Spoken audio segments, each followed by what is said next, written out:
I have the flu right now, but that's not gonna stop me from telling you the best damn story in all of history. Your attention span is fried, so I'm gonna speed run the backstory, and then we're gonna reconvene at the climax. In October of 1962, the Soviet Union installed a bunch of nuclear missiles on the coast of Cuba, which is just 90 miles from Florida. This is the Cuban Missile Crisis. Sound familiar? The president at the time was John F. Kennedy, and of course, he hates the idea of missiles being installed near Florida, aka the United States. So he demands their immediate removal and sets up a naval quarantine, which really just means blockade, but typical United States using a goofy name instead. The Soviets see this, and they pull up anyway, with boats loaded with missiles, and they're also rocking with submarines. Sneaky stuff, which will be talked about later in the video.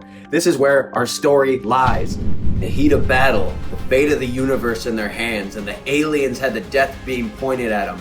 Two men inside of a Soviet submarine, Valentin Savitsky and Vasili Arkhipov, have a conversation. I love being captain of the Soviet Union submarine in 1962.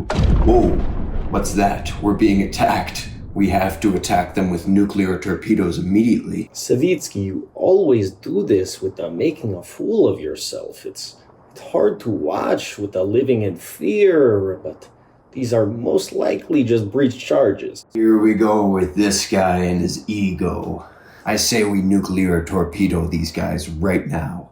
You have deep issues, man, and I think it stems back to childhood. But I'm glad they made it a two-man situation to launch the torpedo, and me personally, no, I'm out. Don't bring up the two-man. And have you lost your mind? We have no communication with Moscow right now, and we could literally be being bombed. Listen, I know it must be hard for you. I'm more handsome. I have very masculine goatee, masculine facial hair. Yours is quite feminine. I don't know what it is, but no, it must be hard working next to me. I mean, I'm very strong, very, very built. Your frame is weak, frankly, frail even. But no, let's just go to surface. We see what we see. I'm sure it will be fine. Just relax, okay? Fine. I hate you. Savitsky, you don't hate me. It's okay. Jealous? Yes. Many people have noticed how jealous you are, especially of the goatee. When they reached the surface, Arkhipov was right. The nuclear war had not started.